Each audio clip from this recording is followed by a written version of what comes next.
Friends எல்லோரும் எப்படி இருக்கீங்க? நம்ம சேனலில் ரொம்ப ரொம்ப டேஸ்டியான சூப்பரான சுவையான பாய் வீட்டு ஸ்டைல் மட்டன் பிரியாணி தான் செஞ்சு காமிச்சிருக்கேன். ரொம்ப ரொம்ப டேஸ்டியாக இருக்கும், ரொம்ப ரொம்ப சூப்பராக இருக்கும். எல்லாருமே ட்ரை பண்ணி பாருங்கள், எல்லாருக்கும் ரொம்பவே பிடிக்கும். எல்லாருமே நியூ இயருக்கு செஞ்சு அசத்துங்க. நான் சொல்லியிருக்க அளவுகளை கரெக்டாக போட்டு செஞ்சு பாருங்கள், ரொம்பவே சூப்பராக வரும். எல்லாருமே செஞ்சு பார்த்துட்டு கமெண்ட் பண்ணுங்கள். இவ்வளோ சூப்பரான டேஸ்டியான அல்டிமேட்டான பாய் வீட்டு பிரியாணி எப்படி செய்யுதுன்னு பார்க்கலாமா? இது செய்கிறதுக்கு ஒரு 1/2 கிலோ மட்டன் எடுத்து நல்லா அலசி சுத்தம் பண்ணி குக்கரில் போட்டு வச்சுருக்கேன். இது கூடவே ஒரு 300 ml தண்ணி சேர்த்துக்கலாம். நல்ல இளங்கறியாக பார்த்து வாங்கிக்கோங்க, தான் பிரியாணி சூப்பராக இருக்கும்.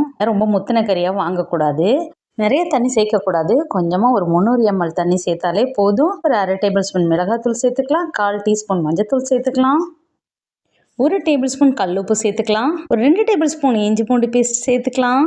இப்போ இதை நல்லா கலந்து விட்டுக்கலாம். கலந்து விட்டுட்டு குக்கரை மூடி ஒரு 8 விசில் வச்சு எடுத்துக்கலாம். நீங்கள் மட்டன் வேக வைக்க எத்தனை விசில் வச்சு எடுப்பீங்களோ அத்தனை விசில் வச்சு எடுத்துக்கோங்க.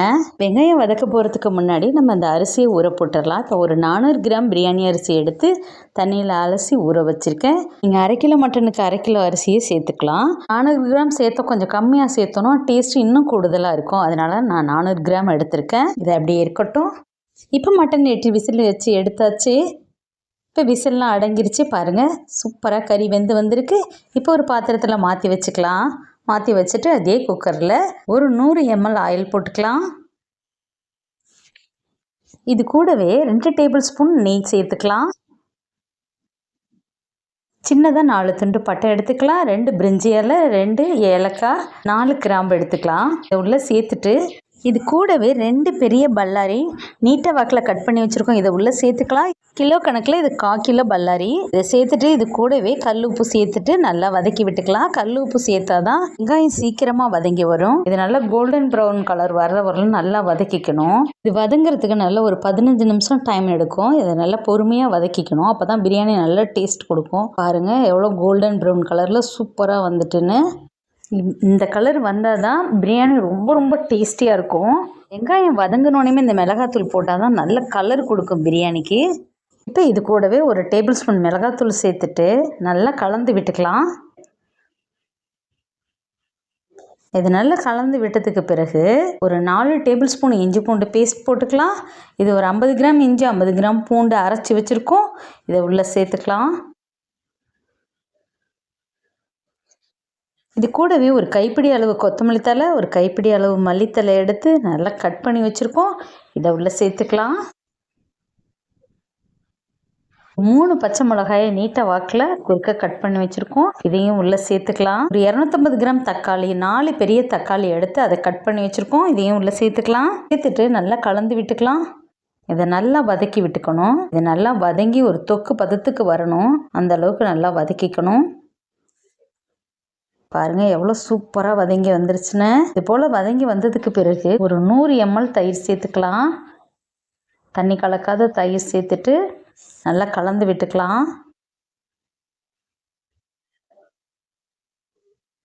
இது நல்லா கலந்து விட்டதுக்கு பிறகு நம்ம வேக வச்சு வச்சுருக்கிற மட்டனை இது உள்ளே சேர்த்துடலாம். மட்டனை மட்டும் எடுத்து சேர்க்கணும், தண்ணியோடு ஊற்றிடாதீங்க. மட்டனை மட்டும் எடுத்து சேர்த்து நல்லா கலந்து விட்டுக்கணும். ஏற்கனவே மட்டனில் நம்ம மிளகாத்தூள் உப்பெல்லாம் சேர்த்து வேக வச்சுருக்கோம். பிரியாணியில் போட்டால் சில இது அப்படி சப்புன்னு இருக்கும், அந்த மாதிரிலாம் இல்லாமல் நல்லா உப்பு ஒரு போட டேஸ்ட்டாக இருக்கும். இதில் போட்டு இன்னொரு தடவை வதக்கும் போது இன்னும் நல்லாயிருக்கும். அதனால் வேக வச்ச மட்டனை மட்டும் இதில் சேர்த்துக்கலாம். சேர்த்துட்டு நல்லா வதக்கி விட்டுக்கலாம். மட்டன் சேர்த்தது இதில் ஸ்கிப் ஆகிடுச்சு. இதை நல்லா வதக்கினதுக்கு பிறகு மட்டன் வேக வச்ச தண்ணியை சேர்த்துக்கலாம்.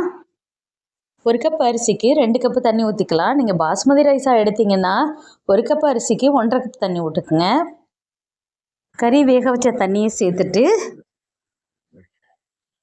இன்னொரு கப்பு சூடான தண்ணி சேர்த்துக்கலாம். மொத்தம் 1 கப் அரிசி போட்டிருக்கோம், 2 கப்பு தண்ணி விட்டுக்கலாம். இப்போ தண்ணியெல்லாம் சேர்த்தாச்சு. தேவையான அளவு உப்பு சேர்த்துக்கலாம். நம்ம கறி வேக போடும்போது உப்பு சேர்த்துருக்கோம், வெங்காயத்தில் சேர்த்துருக்கோம், அதனால் பார்த்து சேர்த்துக்குங்க. உப்பு சேர்த்தாச்சு. இப்போ இதை நல்லா கலந்து விட்டுக்கலாம். ஃபுல் ஃப்ளேமில் வச்சு கொதிக்க விட்டுறலாம். நல்லா கொதித்து வரணும்.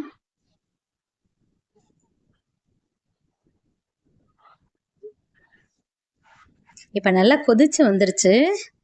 மறுபடியும் நல்லா கலந்து விட்டுக்கலாம். பாருங்கள் மட்டன் எவ்வளோ சூப்பராக சாஃப்டாக வெந்திருக்குன்னு. இப்போ நம்ம ஊற வச்சு வச்சுருக்க அரிசியை வடிகட்டிட்டு இது உள்ளே சேர்த்துக்கலாம்.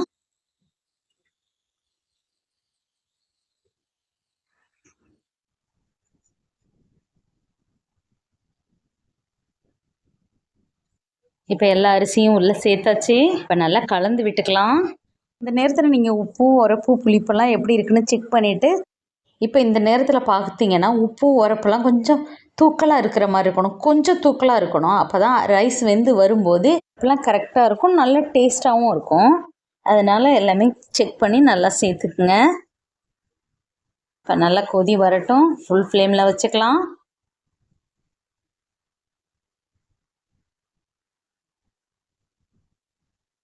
இப்போ நல்லா கொதித்து வந்துருச்சு.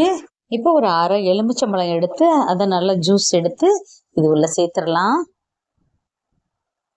ஒரு ஆஃப் லெமன் ஜூஸ் சேர்த்துக்கலாம். சேர்த்துட்டு நல்லா கலந்து விட்டுக்கலாம். இதை நல்லா கலந்து விட்டு நல்லா கொதிச்சு நல்லா தண்ணியெல்லாம் வற்றி இந்த அளவுக்கு வெந்து வந்ததுக்கு பிறகு இங்கே பாருங்கள், இது போல் ஓரளவு கொஞ்சமாக தண்ணி நிற்கணும். சுத்தமாக தண்ணி இல்லாமல் வெறும் அரிசியாக ட்ரையாக இருக்காமல் இந்த அளவுக்கு தளதளன்னு இருக்கணும். இப்போ குக்கர் மூடியை போட்டு மூடி அப்படியே சிம்மில் வச்சிடலாம். சிம்மிலேயே ஒரு 10 நிமிஷம் சிம்மில் இருக்கட்டும்.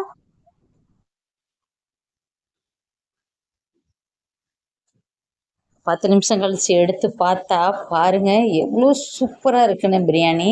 பாருங்கள் பார்க்கவே அட்டகாசமாக இருக்குல்ல, ரொம்ப ரொம்ப டேஸ்ட்டாகவும் இருக்கும். பாய் வீட்டு ஸ்டைல் பிரியாணி ரொம்ப ரொம்ப சூப்பராக வந்திருக்கு பாருங்கள். சாதம் பாருங்கள் எவ்வளோ உதிரி உதிரியாக சூப்பராக வந்திருக்குன்னு. இன்னும் ஆறுனுச்சுன்னா அப்படியே பொல பொலன்னு நல்லா உதிரியாக இருக்கும். அவ்வளோ சூப்பராக இருக்கும். டேஸ்ட்டு வேறு லெவலில் இருக்கும். ரொம்ப ரொம்ப அல்டிமேட்டான சூப்பரான சுவையான பிரியாணி செஞ்சு பாருங்கள். எல்லாருமே செஞ்சு பார்த்துட்டு கமெண்ட் பண்ணுங்கள். இந்த வீடியோ உங்களுக்கு பிடிச்சிருந்துச்சுன்னா லைக் பண்ணுங்கள், ஷேர் பண்ணுங்கள், கமெண்ட் பண்ணுங்கள். நம்ம சேனலை சப்ஸ்கிரைப் பண்ணி வச்சுங்க, பெல் ஐக்கானை கிளிக் பண்ணி வச்சுங்க, ஆல்ன்ற ஆப்ஷனையும் கிளிக் பண்ணி வச்சுங்க. அப்போ தான் நம்ம அடுத்தடுத்து போகிற வீடியோ உடனுக்குடனே உங்களை வந்து சேரும். நம்ம வியூவர்ஸ் அனைவருக்கும் ரொம்ப ரொம்ப நன்றி. நம்ம சப்ஸ்கிரைபர் அனைவருக்கும் ரொம்ப ரொம்ப நன்றி.